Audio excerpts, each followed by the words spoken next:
206, membuat Wu Jiang takut, membuat Kaisar Wilayah Utara marah hingga pingsan. 5 hari telah berlalu. Selain orang bijak dari Sekte Pedang yang tetap berada di keluarga Gu, 3 orang lainnya telah kembali ke sekte mereka masing-masing. Lembah Wanhua dan Sekte Buddha tidak terkejut dengan hasil tersebut. Mereka hanya merasa menyesal. Namun, mereka masing-masing memiliki murid dengan bakat tubuh Dao yang mendukung mereka, jadi setidaknya mereka tidak akan terlalu jauh tertinggal dari Sekte Pedang. Selain itu, kedua tanah suci ini memiliki cara unik dalam merekrut murid, jadi mereka tidak terlalu memikirkan masalah tersebut dan segera menyelesaikannya. Namun saat ini, di depan pegunungan Sekte Kenaikan Abadi, wajah Sage Li He menunjukkan kebingungan. Sepanjang perjalanan pulang, dia terus memikirkan bagaimana menjelaskan dirinya sendiri saat kembali. Membawa gejolak batinnya, dia telah kembali ke Sekte Kenaikan Abadi. Dan dia dipanggil oleh Raja Sejati Bai, Master Sekte, pada kesempatan pertama. Bersamaan dengan itu, di puncak Putra Suci ke-9, Sekte Kenaikan Abadi. Wajah Santo Wu Jiang muram dan hatinya dipenuhi rasa gentar. Dia telah menerima berita dari seorang tetua 2 hari lalu bahwa sekte benar-benar berencana untuk menggunakannya sebagai alat tawar-menawar untuk membujuk tuan muda dari keluarga Gu wilayah utara agar bergabung dengan Sekte Kenaikan Abadi. Berita ini bagaikan sambaran petir yang membuatnya terguncang karena syok selama 2 hari, membuatnya tidak dapat fokus pada kultivasinya. Kenapa dia tidak mati? Dan dia juga merupakan bakat tubuh Dao, bagaimana mungkin? Mengapa dia, seorang pemalas dari tanah miskin di domain utara, pantas menerima hal ini? Rambut Wu Jiang acak-acakan, tidak lagi membawa martabat yang pernah dimilikinya sebagai seorang suci. Bahkan para tetua pun memberitahunya sebuah berita yang meruntuhkan pertahanannya. Orang tua itu, Gu Kuang, yang pernah mengejarnya, juga belum mati. Tidak hanya dia masih hidup, tetapi dia juga telah menerobos ke alam pemusnahan tingkat 9. Pada saat ini, dia merasa seolah-olah seluruh dunia menentangnya. Dia bahkan meragukan kalau ketiga pengikut itu telah mempermainkannya dengan informasi palsu, yang menunjukkan bahwa mereka pasti tidak berhasil di kota Duanbei. Kalau tidak, dengan darah esensi Gu Kuang yang terkuras dan hidupnya yang hampir berakhir, bagaimana mungkin ada kesempatan untuk menerobos ke alam pemusnahan tingkat ke-9? Apa yang harus dilakukan? Wu Jiang mengacak-acak rambutnya, matanya merah. Dia sangat bingung, bertanya-tanya apakah dia harus melarikan diri saja. Namun, kemanakah dia bisa melarikan diri? Jika Sekte Kenaikan Abadi benar-benar berniat meredakan dendamnya atas bakat tubuh Dao, di mana dia bisa menemukan perlindungan? Dia benar-benar ketakutan dan untuk pertama kalinya, dia merasa takut terhadap nama Gu Changge. Meskipun belum pernah bertemu dengannya. Namun sekarang setelah dipikir-pikir lagi, fakta bahwa dia berhasil melarikan diri 3 kali dari seorang praktisi di alam pemusnahan tingkat ke-9 bukanlah sesuatu yang bisa dilakukan oleh orang biasa. Tidak heran, tidak heran. Ternyata dia memiliki bakat tubuh Dao. Dengan hatinya yang dipenuhi rasa gugup, dia juga termasuk orang pertama yang mengetahui bahwa tetua Li He telah kembali ke sekte. Hatinya sepenuhnya dicengkeram ketegangan pada saat itu, seluruh dirinya diliputi oleh kecemasan luar biasa. Dia takut kalau suatu saat nanti, seorang tetua akan datang ke puncak Putra Suci ke-9-nya dan memaksanya ke domain utara, menjadikannya tawanan di bawah kaki Tuan Muda Gu. Yang bisa ia harapkan sekarang hanyalah agar pria itu memilih bergabung dengan tanah suci lain dan bukan dengan Sekte Kenaikan Abadi. Dalam kasus semacam itu, Sekte Kenaikan Abadi tidak akan punya alasan untuk meninggalkannya, Putra Suci ke-9 mereka. Di puncak utama, Raja Sejati Bai duduk di atas bangau abadi, tanpa ekspresi saat dia melihat ke arah Li He yang kembali.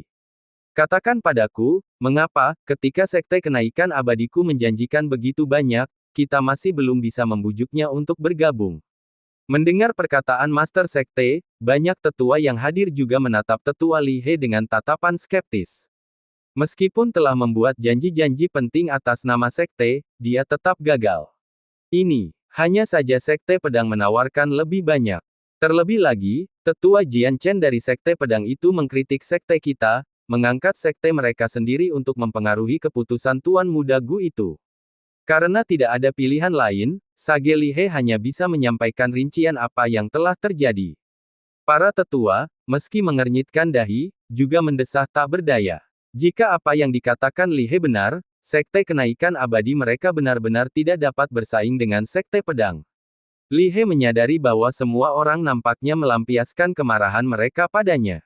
Jadi, setelah mendapat inspirasi, dia menambahkan, sebenarnya, sahabat kecil Gu itu awalnya sangat ingin bergabung dengan sekte kenaikan abadi kita, tetapi dia punya keberatan. Apa keberatan? Kalau ada keberatan, kita bisa menyelesaikannya. Kenapa harus menyerahkannya ke sekte pedang? Raja sejati Bai sedikit mengernyitkan alisnya. Dia telah memberikan Li He kewenangan yang sangat besar untuk menjanjikan kondisi apapun kepada bakat itu dengan tubuh Dao ekstrim. Dia mengatakan bahwa beberapa murid dari sekte kenaikan abadi meninggalkan kesan yang sangat buruk padanya, jadi itulah mengapa dia akhirnya memilih sekte pedang. Kata Sage Li He sambil membungkuk. Semua orang yang hadir mengerutkan kening ketika mendengar ini. Mereka telah melakukan penyelidikan sendiri dan memang menemukan bahwa beberapa murid sekte kenaikan abadi sebelumnya berselisih dengan Gu Changge. Suatu ketika di kota Duanbei, Gu Changge membuang kultivasi dua murid yang berkonflik dan melemparkan mereka keluar kota untuk memberi makan binatang iblis, yang seharusnya memuaskan keinginannya untuk membalas dendam. Adapun pada kesempatan lain, jelas, dia berbicara tentang Santo Wu Jiang dari puncak Putra Suci ke-9, yang telah menyerang kakeknya sendiri dan mengatur agar seseorang menyerang dia dan istrinya di luar sekte dingin surgawi. Awalnya, tidak seorang pun peduli mengenai hal ini, tetapi sekarang dengan terungkapnya Gu Changge sebagai orang yang berbakat dengan tubuh Dao ekstrim, mereka mulai menilai kembali situasi tersebut. Mereka menyadari pada saat itu bahwa dendam yang telah terbentuk saja mungkin cukup baginya untuk menolak bergabung dengan sekte kenaikan abadi. Santo Wu Jiang dari Putra Suci ke-9, dia telah menyesatkan sekte kenaikan abadi kita. Seorang tetua berkata dengan ekspresi muram. Banyak tetua yang tetap diam, tetapi beberapa menyatakan persetujuan mereka, kami mohon kepada Master Sekte untuk memberikan hukuman. Kalau bukan karena Sein Wu Jiang dari Putra Suci ke-9, mungkin dia akan setuju untuk bergabung dengan sekte kenaikan abadi kami, dan kami akan terhindar dari melihat sekte pedang memperoleh bakat lain dengan tubuh Dao ekstrim. Melihat ini, Li He akhirnya menghela napas lega. Sekarang mereka punya seseorang untuk melampiaskan kemarahan mereka, dan keadaan akan jauh lebih mudah baginya. Untuk menghukum Putra Suci kita sendiri karena bakat tubuh Dao yang tidak kita peroleh. Betapa tidak tahu malunya kamu menyarankan hal seperti itu. Tidak heran kalau Tuan Muda Gu dari keluarga Gu tidak ingin bergabung dengan sekte kenaikan abadi kita. Raja sejati Bai mendesah dalam sambil mendongak. Orang-orang ini hanya ingin menghindari tanggung jawab, atau mungkin untuk menyelamatkan muka. Persyaratan yang diberikan oleh sekte kenaikan abadi memang tidak semurah yang ditawarkan oleh sekte pedang, terutama soal bimbingan langsung dari seorang tetua tertinggi, sesuatu yang sulit dicapai oleh sekte kenaikan abadi. Terlebih lagi, jika dibandingkan dengan bakat tubuh Dao yang disebutkan sebelumnya, bergabung dengan sekte pedang hanyalah pilihan yang paling rasional. Namun, para tetua ini mengalihkan kesalahan kepada Putra Suci ke-9. Pada saat itu, Raja sejati Bai merasa bahwa sekte kenaikan abadi perlahan-lahan menuju ke arah kemunduran, bukan karena generasi murid baru tidak memadai, tetapi karena para tetua generasi ini tidak aktif. Alih-alih memikirkan cara mengatasinya di masa mendatang, mereka mulai mencari kambing hitam. Masalah ini tidak perlu dibahas lebih lanjut, tidak ada kesalahan pada Putra Suci ke-9, Wu Jiang. Raja sejati Bai melambaikan tangannya, tidak mau membuang kata-kata dengan mereka. Dia segera pergi dengan menunggangi bangau abadi, tidak ingin melihat lagi kejadian saling menyalahkan. Setelah beberapa saat, di puncak Putra Suci ke-9, seorang tetua tiba, tangannya tergenggam di belakang punggungnya. Sang tetualah yang memiliki hubungan baik dengan keluarga Wu dan sebelumnya telah mengiriminya pesan sebagai pengingat. Melihat kedatangannya, Wu Jiang bertanya dengan cemas, "Penatua Wang, bagaimana kabarmu? Kau ke sini bukan khusus untuk mengantarku, kan?" Melihat ekspresinya, Penatua Wang juga mendesah dalam-dalam. Hal ini membuat Wu Jiang ketakutan. Tanpa dia sadari, keluh kesah tetua Wang bukan karena dirinya, tetapi karena dalam hatinya, sekte kenaikan abadi merasa agak tamat, sekadar rumor saja telah menyebabkan seorang putra suci khawatir akan diserahkan oleh sekte sebagai imbalannya. Hal ini menyebabkan putra suci terlalu cemas untuk berkonsentrasi pada kultivasinya. Dengan keadaan seperti ini, bagaimana sekte mereka bisa dibandingkan dengan sekte pedang? Jangan khawatir, Master Sekte secara pribadi telah meyakinkan bahwa kamu tidak bersalah. Adapun Tuan Muda Gu dari keluarga Gu di wilayah utara, dia telah memilih untuk bergabung dengan Sekte Pedang. Untuk saat ini, tidak ada masalah, tetapi karena ada konflik yang tak terelakkan di antara kalian berdua, jika dia menantangmu di masa depan, nasibmu akan bergantung pada dirimu sendiri. Penatua Wang memberi isyarat dengan tangannya bahwa Wu Ji yang tidak perlu terlalu khawatir, mengingatkannya, lalu berbalik dan pergi sambil mendesah. Meninggalkan Wu Jiang yang terkejut sesaat. Akhirnya, dia benar-benar rileks. Untungnya, selama sekte tidak meninggalkannya, dia masih putra suci ke-9. Bagaimana dengan tantangan masa depan pemuda itu? Dia sudah berusaha untuk menerobos ke alam gerbang surgawi tingkat 8, sementara pemuda itu paling banter berada di alam reruntuhan tingkat 5, atau mungkin sekarang alam kekosongan pemurnian tingkat 6. Dengan jarak dua alam utama, bagaimana dia bisa menjadi ancaman bagi dirinya sendiri? Tidak peduli seberapa berbakatnya tubuh Dao itu, meskipun dia tidak sebaik itu, bakatnya dalam tubuh roh yang diperoleh termasuk yang terbaik, kecepatan kultivasinya dan kekuatannya dalam alam yang sama keduanya adalah yang terbaik. Jika dia benar-benar berani menantang, maka dia akan tuntas menyelesaikan masalah tersebut. Setelah menerima berita itu, semua orang di Sekte Pedang merasa lega. Semua orang sangat menantikan hari ketika bakat tertinggi tubuh Dao ini secara resmi memasuki gerbang gunung mereka. Berita itu bahkan tersebar di antara para murid. Apakah kamu sudah mendengarnya? Seorang jenius dengan tubuh Dao tertinggi telah muncul dari wilayah utara, bahkan lebih berbakat daripada yang dari puncak pertama. Dia sudah diterima di Sekte Pedang kami, dan dijanjikan bahwa dia akan dibimbing secara pribadi oleh seorang tetua tertinggi. Aku penasaran kapan kita akan punya kesempatan menyaksikan keanggunannya. Hehehe, adik muda, beritamu sudah ketinggalan zaman, tahukah kamu? Orang ini tidak lain adalah Tuan Muda Gu Changge dari keluarga Gu di wilayah utara, kedengarannya tidak asing, kan? Kedengarannya agak familiar, bukankah itu suami yang dideklarasikan oleh Dewa Pedang Ming Yue beberapa waktu lalu? Tepat sekali. Ah, tidak heran Peri Ming Yue tiba-tiba memiliki suami pilihan, banyak bakat provinsi tengah yang gagal menarik perhatiannya sebelumnya. Sekarang mereka yang menyatakan sejak awal bahwa mereka akan menantangnya setibanya di domain utara, mereka benar-benar berada dalam posisi yang sulit.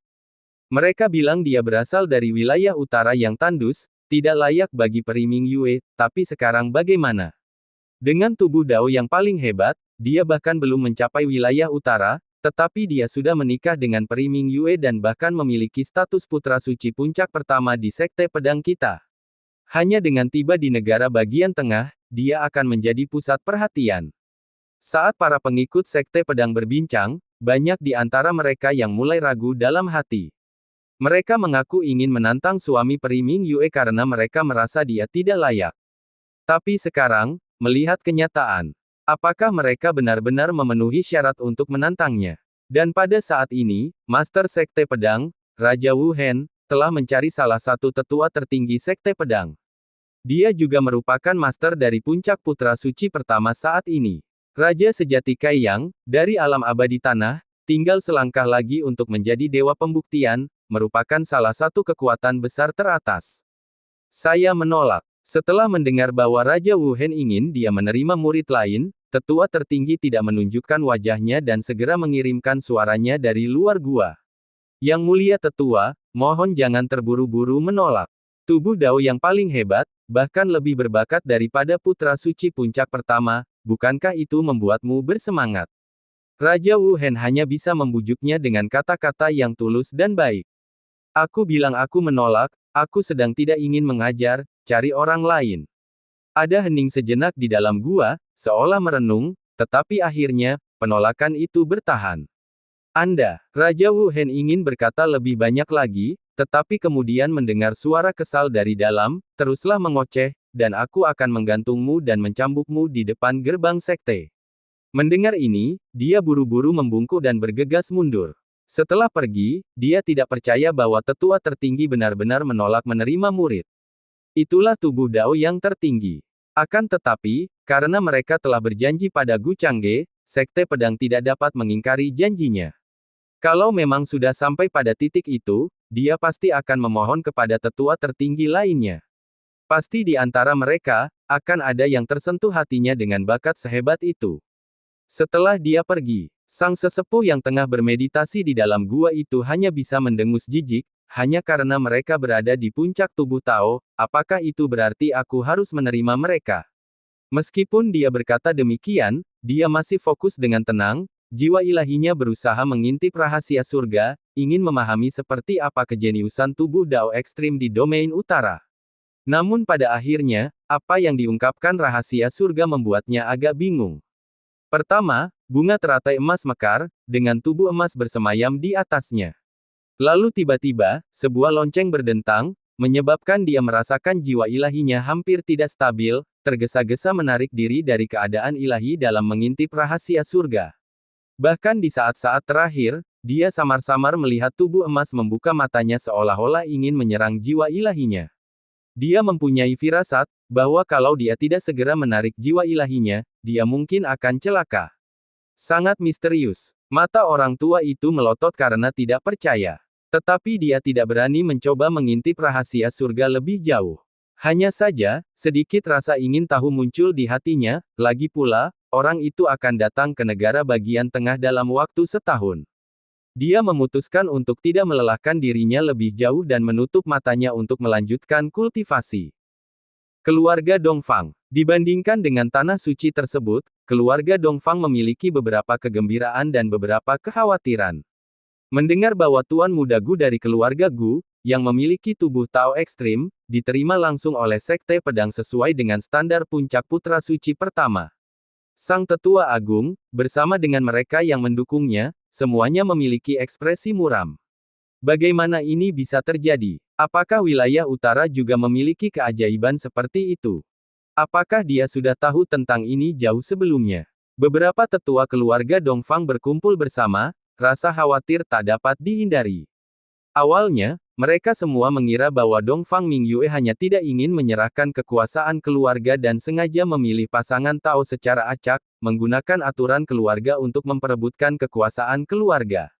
Tetapi sekarang, tampaknya hal itu tidak terjadi.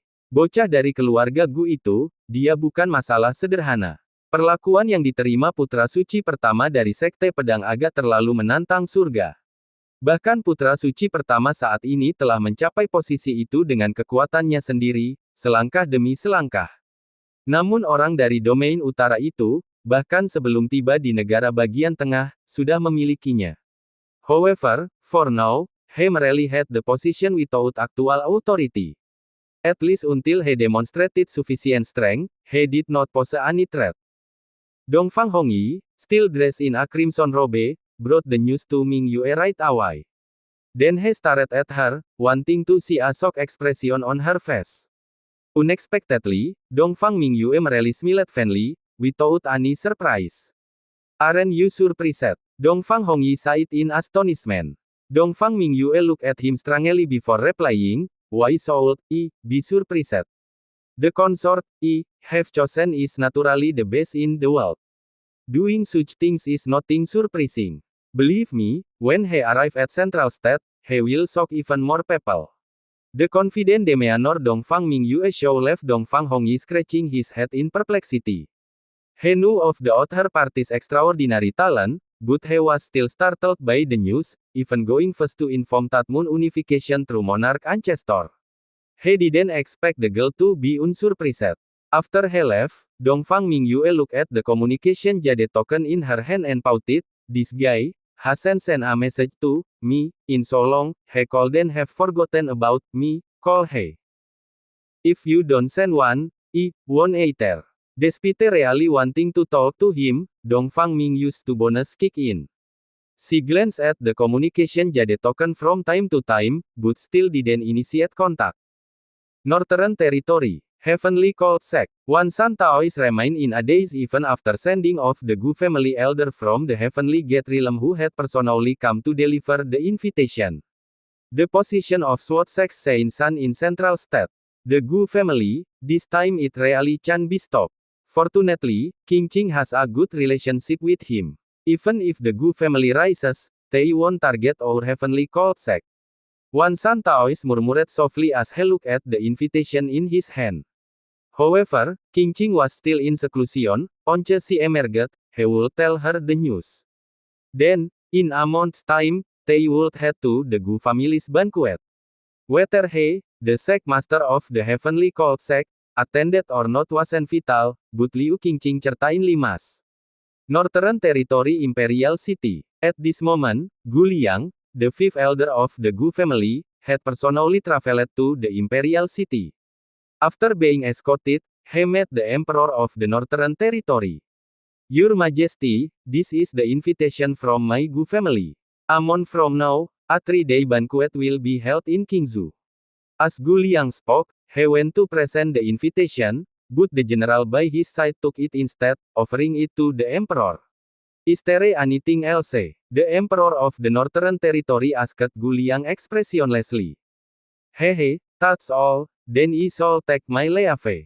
Initially, Gu Liang wanted to wait to see the emperor of the Northern Territory lose his composure, but since he said such, Gu Liang could only leave. Setelah Gu Liang pergi, Kaisar bahkan tidak melihat undangan itu. Ekspresinya langsung menjadi gelap. Dia telah menerima berita itu bahkan sebelum undangannya tiba. Bagaimana ini bisa terjadi? Selama 18 tahun terakhir, bukankah anak itu dikatakan sia-sia? Bagaimana bisa sebuah sampah berubah dalam semalam menjadi tubuh Tao yang ekstrim, diperebutkan oleh 4 tanah suci agung, dan bahkan dianugerahi posisi pewaris suci? Kamu yang sampah, bukan dia. Kaisar Wilayah Utara memandang jenderal pengawal bayangan yang memberikan undangan, nyaris tak dapat menahan amarahnya dan ingin membunuhnya di tempat. Kegunaan terbesar dari Shadow Guard adalah untuk membantunya mengumpulkan intelijen dari berbagai kekuatan. Namun dia baru mengetahui tentang bakat tubuh Tao Tuan Muda keluarga Gu setelah ditemukan oleh Tanah Suci. Kalau saja pengawal bayangan mengetahuinya lebih awal, dia bisa saja mencekik anak itu dalam buayannya. Sekarang, sudah terlambat. Anak laki-laki itu telah diterima di Sekte Pedang, memegang jabatan sebagai Putra Suci. Jika dia menyentuh anak laki-laki itu sekarang, itu sama saja dengan mencari kematian. Tetapi jika dia mengabaikannya, bagaimana dia bisa mencapai ambisinya yang besar? Keluarga Gu tidak akan bisa dihentikan. Semua rencananya akan gagal. Semua karena Gu Changge. Dia telah berhasil, dengan usaha keras, mengirim putra mahkota Wang Xing ke Tanah Suci di negara bagian tengah, dengan harapan dia dapat membina beberapa hubungan dengan pasukan negara bagian tengah. Akan tetapi sekarang, setelah Tuan Muda keluarga Gu menjadi Putra Suci Sekte Pedang, beraninya pasukan negara bagian pusat melawan keluarga Gu. Itu sudah berakhir. Semuanya sudah terlambat. Kaisar Wilayah Utara merasa kepalanya seperti akan meledak, pandangannya mulai kabur. Yang mulia, jenderal pengawal bayangan di samping menyaksikan dengan ngeri saat Kaisar tiba-tiba jatuh di atas tahta, diliputi keterkejutan. C-334.207, menerobos ke tahap menengah pemurnian kekosongan, dari keluarga Gu Domain Utara. Setelah meninggalkan istana kekaisaran, tetua kelima keluarga Gu tiba-tiba mendengar suara gemuruh bangunan runtuh di belakangnya. Bila dipikir-pikir kembali, memang istana megah dan kaya itu kini telah berubah menjadi tumpukan reruntuhan. Ah, Kaisar Wilayah Utara ini benar-benar memiliki temperamen yang buruk. Bukankah itu hanya tentang mengirim undangan? Lihatlah betapa marahnya dia bahkan menghancurkan istananya sendiri. Ya ampun, aku jadi penasaran apakah dia akan datang ke perjamuan keluarga Gu kita. Meskipun Gu Liang tidak menyaksikan Kaisar Wilayah Utara kehilangan pertahanannya, melihat istana yang runtuh membuatnya merasa sangat lega. 3 kekuatan utama di Domain Utara selalu menghormati keluarga kekaisaran. 2 keluarga lainnya, bahkan jika digabungkan, hampir tidak dapat menandingi fondasi keluarga kekaisaran yang sudah mengakar kuat. Namun mulai hari ini, segalanya akan berubah. Saat Tuan Muda menjadi orang suci dari Sekte Pedang Negara bagian tengah, tidak peduli seberapa dalam akar keluarga kekaisaran, keluarga Gu telah mapan sebagai kekuatan nomor 1 di wilayah utara. Itu hanya masalah waktu. Selain itu, Tuan Muda juga menerima perlakuan sebagai putra suci pertama yang diajari secara langsung oleh tetua tertinggi. Hanya dengan bertanya saja, mendapatkan beberapa orang bijak dari negara bagian tengah untuk membantu keluarga Gu menekan keluarga kekaisaran sudah bisa dipercaya, setidaknya keluarga kekaisaran tidak akan berani menyimpan pikiran jahat terhadap keluarga Gu lagi. Itulah keluarga orang suci Sekte Pedang, bahkan Kaisar Wilayah Utara tidak akan berani bertindak gegabah. Sambil menyenandungkan sebuah lagu, Gu Liang dengan santai meninggalkan kota kekaisaran. Adapun apakah Kaisar Wilayah Utara benar-benar akan menghadiri perjamuan itu, siapa yang peduli? Undangan itu disampaikan, dan itu membuatnya marah setengah mati, dan itu sudah cukup. Setelah tetua keluarga Gu pergi, seluruh istana Kekaisaran Wilayah Utara berada dalam keadaan panik. Kebanyakan orang bahkan tidak tahu apa yang terjadi hingga membuat Yang Mulia marah sedemikian rupa. Di Istana Timur, putra mahkota Wang Xing memandang dengan penuh minat ke arah istana yang runtuh. Sepertinya, suami adik perempuan benar-benar tak terhentikan kali ini. Sampai membuat ayah kaisar marah seperti ini, mungkin itu bukan sesuatu yang bisa ditangani oleh murid langsung, mungkin orang itu sudah direkrut secara khusus sebagai orang suci. Sayang, memang, tetap saja akulah yang terpintar, mengapa harus berpegang teguh pada wilayah utara ketika negara bagian tengah adalah dunia yang lebih luas bagiku. Wang Xing meletakkan tangannya di belakang kepalanya, menatap langit yang berdebu. Ekspresi wajahnya benar-benar riang, dia benar-benar tidak peduli dengan masalah-masalah ini. Namun, setelah menunggu sejenak, dia kembali bersikap hati-hati dan dengan sukarela menuju istana kekaisaran. Dalam situasi keributan seperti itu, sebagai putra mahkota, bagaimana mungkin dia tidak pergi menghibur ayahnya? Akan tetapi, dia bermaksud pergi ke Central State terlebih dahulu sebelum dia bisa bertindak bebas. Tetapi untuk saat ini, pertunjukan itu tetap harus dilaksanakan, jangan sampai kaisar mendiskualifikasi dia sebagai murid langsung. Dalam sekejap mata, sudah hampir sebulan kemudian. Saat ini, kota utama keluarga Gu sedang mengalami aktivitas ramai yang belum pernah terjadi sebelumnya. Di jalan, para penggarap dapat dilihat di mana-mana. Ada banyak kekuatan dari domain utara, dan banyak penggarap bebas yang datang dengan reputasi terhormat. Mereka ingin melihat seperti apa bakat luar biasa yang sebenarnya dimiliki oleh Tuan Muda Gu, yang direkrut oleh keempat tanah suci agung di negara bagian tengah dan memenangkan posisi putra suci. Dengan banyaknya penggarap di sekitar, keluarga Gu tidak punya pilihan selain mengirim staf untuk mencoba mengendalikan orang-orang ini agar tidak menyebabkan konflik atau gesekan. Akan tetapi, hal ini tidak sepenuhnya dapat dihindari, lagi pula, di antara sekian banyak penggarap, beberapa di antaranya mempunyai keluhan lama. Mengenai hal ini, keluarga Gu hanya menyatakan bahwa selama tidak ada masalah di kota, jika ada keluhan, begitu mereka meninggalkan kota, hidup atau mati tidak akan dipertimbangkan. Tetapi di kota, kalau ada yang berani memulai perkelahian tanpa alasan, berarti dia tidak menghormati keluarga Gu. Sekarang, setelah kekuatan keluarga Gu terbentuk, para kultivator ini tentu saja tidak berani menimbulkan masalah. Terutama karena keluarga Gu sedang menyelenggarakan perjamuan selama 3 hari pada waktu seperti ini, siapapun yang membuat masalah kemungkinan besar tidak akan dimaafkan oleh keluarga Gu. Terutama sekarang keluarga Gu, entah itu generasi muda, pengurus, diaken, bahkan sampai tetua kepala keluarga, semuanya memperlakukan tuan muda ini seolah-olah dia adalah dewa. Wow, apakah benar-benar sesibuk ini? Gu Kuang juga dipenuhi dengan rasa bangga dan bangga pada dirinya sendiri saat ini.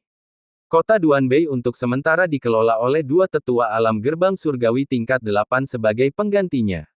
Bagaimana mungkin dia tidak pulang ke rumah, melihat cicitnya baik-baik saja?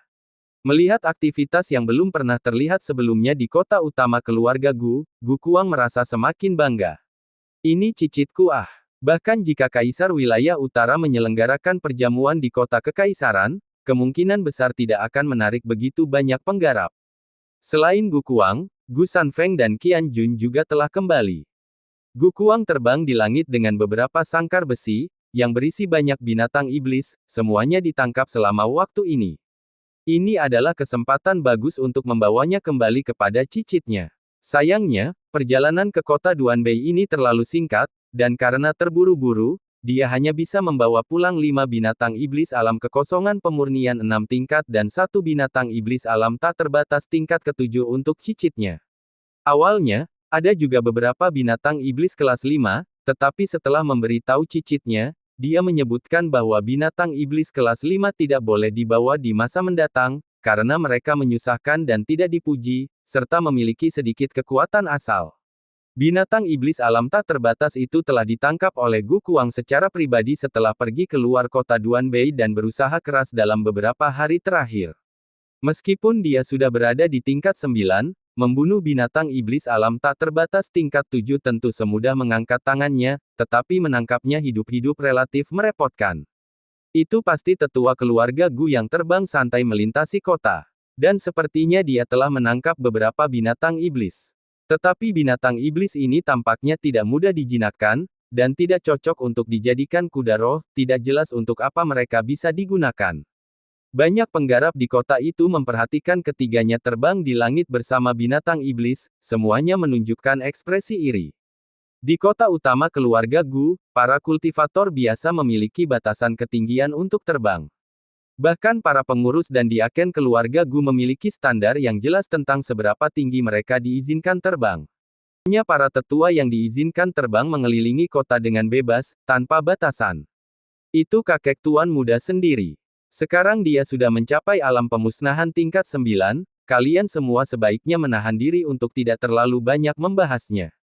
Ketika diakon keluarga Gu melihat sosok itu melesat di langit, dia segera membungkuk ke arah kepergian mereka, lalu diam-diam memperingatkan mereka yang tengah mendiskusikannya. Mendengar ini, orang-orang itu tiba-tiba terkejut. Mereka pun buru-buru membungkuk sambil melipat tangan ke arah sosok yang mulai menghilang itu, sambil berpikir dalam hati, saya harap senior tidak tersinggung. Tentu saja, Gu Kuang tidak peduli dengan masalah seperti itu. Dia hanya ingin segera kembali ke rumah keluarga untuk menemui cucu tertuanya. Tak lama kemudian, dia sudah tiba di rumah keluarga Gu. Saat ini, sudah ada antrean panjang di luar rumah besar itu. Meskipun perjamuan masih 2 hari lagi, banyak pasukan sudah datang untuk memberikan hadiah ucapan selamat lebih awal. Untuk menghindari kekacauan karena terlalu banyaknya orang pada hari perjamuan, sehingga menghalangi mereka untuk mengantarkan hadiah. Diakon keluarga Gu menerima setiap hadiah ucapan selamat, mencatat kekuatan dan hadiah yang diberikan. Di belakangnya, koleksi material surgawi dan harta karun bumi sudah menumpuk seperti gunung kecil.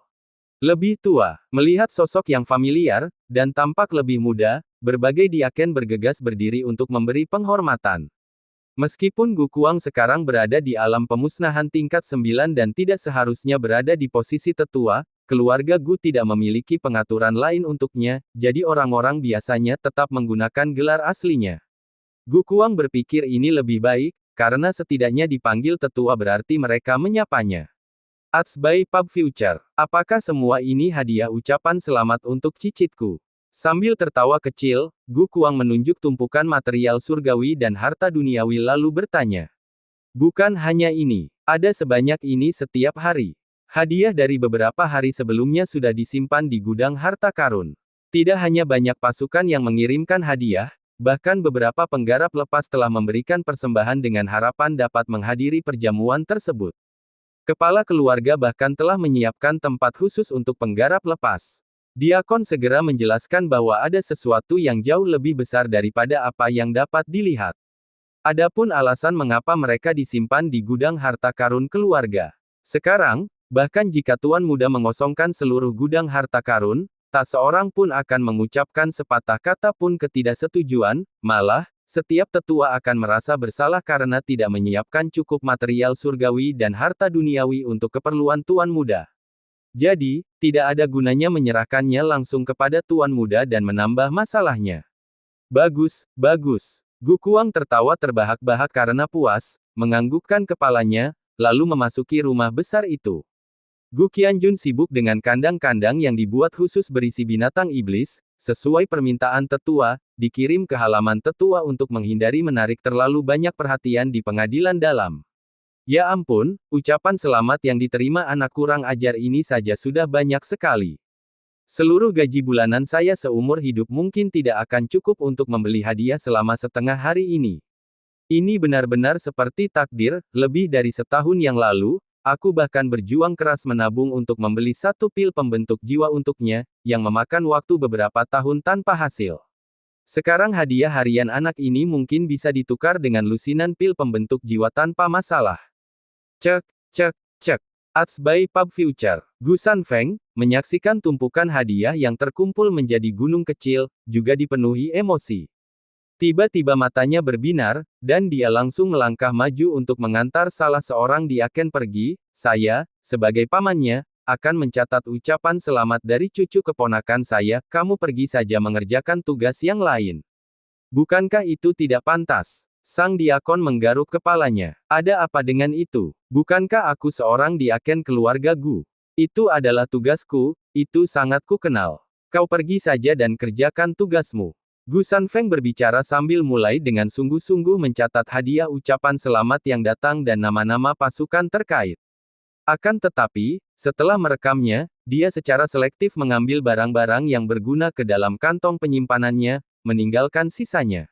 Adegan ini menarik perhatian tetua dari Sekte Wanxin yang sedang memberikan hadiah, menyebabkan dia tergagap dan kesulitan berbicara tetapi tidak berani mengatakan apapun. Bagaimana mungkin seorang diaken keluarga Gu berani berbuat korup dengan memberi hadiah ucapan selamat? Apa yang kamu lihat? Ayo, ayo, setelah kamu memberikan hadiahmu, pergilah. Jangan halangi orang lain untuk memberikan hadiah mereka. Gu Sanfeng tidak peduli sedikit pun, malah, ketika diaken lain melihat ini, mereka hanya bisa berpura-pura tidak melihat apapun. Dia memberi isyarat kepada orang itu untuk minggir, lalu melanjutkan menerima hadiah dan memilih barang-barang yang berguna baginya. Apakah kamu tidak akan melakukan sesuatu tentangnya? Dari sisi lain, suatu pasukan yang sedang mengantarkan hadiah menunjuk ke arah Gu Sanfeng dan bertanya kepada diakon mereka. Melakukan sesuatu tentang apa? Dia adalah paman tuan muda, sudah biasa baginya mengambil beberapa barang. Diakon itu mencatat informasi mereka tanpa mengangkat kepalanya dan menjawab secara langsung. Tidak heran, dia punya dukungan yang sangat besar.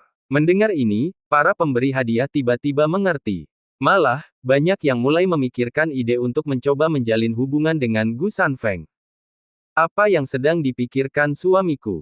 Wang Yue bersandar di dada bidang Gu Changge, jemarinya mengusap lembut kulitnya, menyebabkan Gu Changge merasa sedikit geli. Liu Qingqing, atau Nona Dongfang, atau mungkin suamiku sedang memikirkan yabai kecil. Mendengar kata-katanya, Gu Changge mengangkat tangannya dan menamparnya dengan nada main-main. Hal ini menimbulkan teriakan genit. Namun, tampaknya dalam 2 hari terakhir, istrinya juga akan datang. Apakah kaisar dari wilayah utara akan datang? Gu Changge tiba-tiba melihat ke bawah dan bertanya padanya. Mengingat sifat ayah, dia mungkin tidak akan datang. Sekarang suamiku telah diterima di Sekte Pedang sebagai pewaris suci, dia pasti telah menjadi penghalang terbesar bagi ambisi besar ayah. Mengapa dia datang ke pesta itu?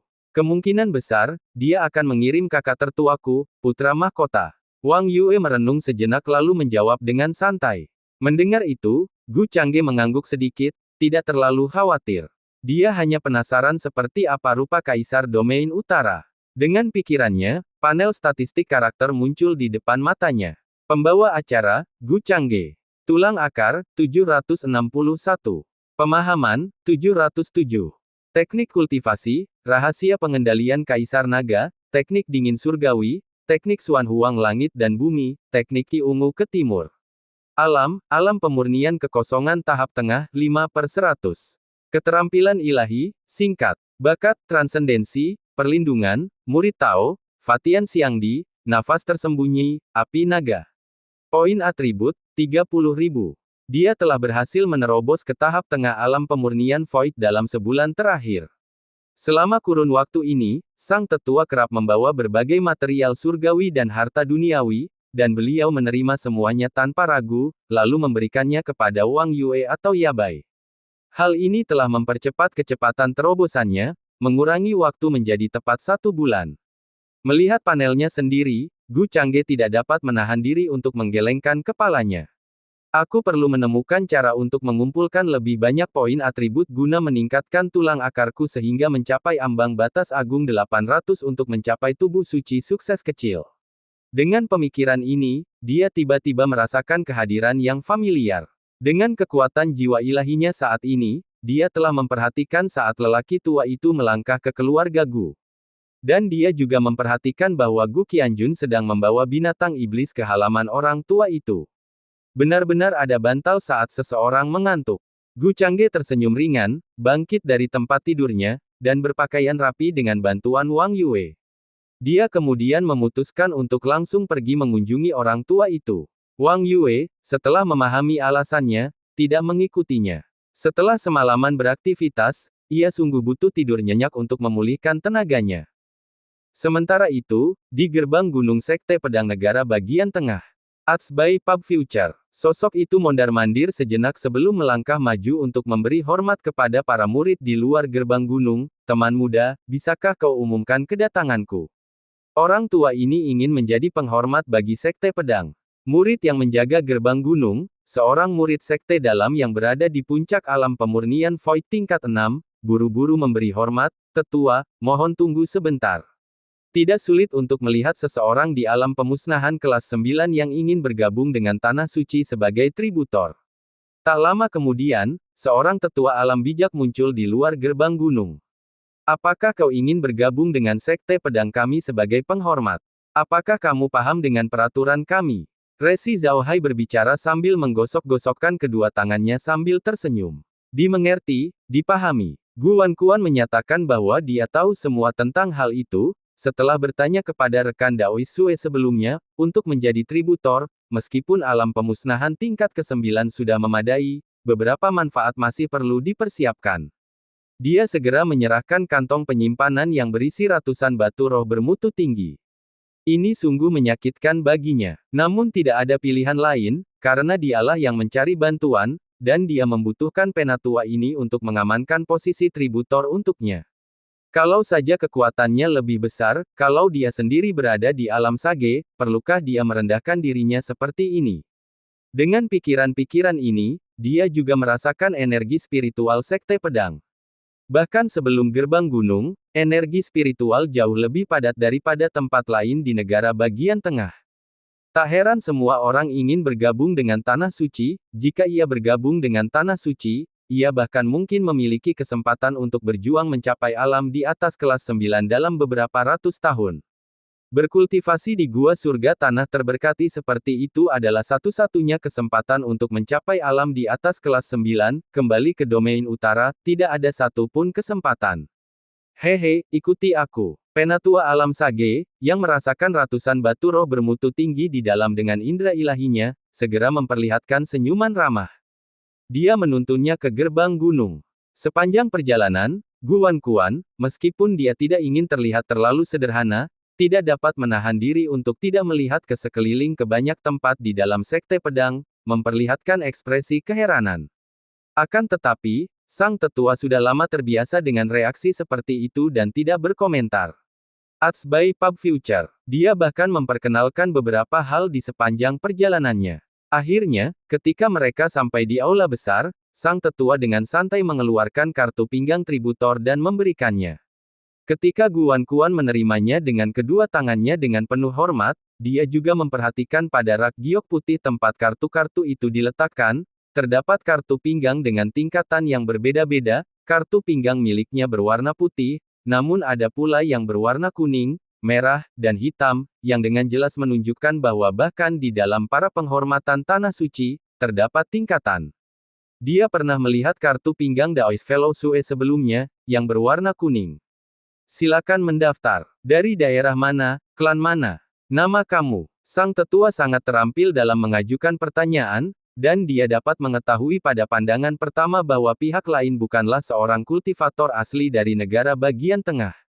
Wilayah utara, keluarga Gu Wankuan.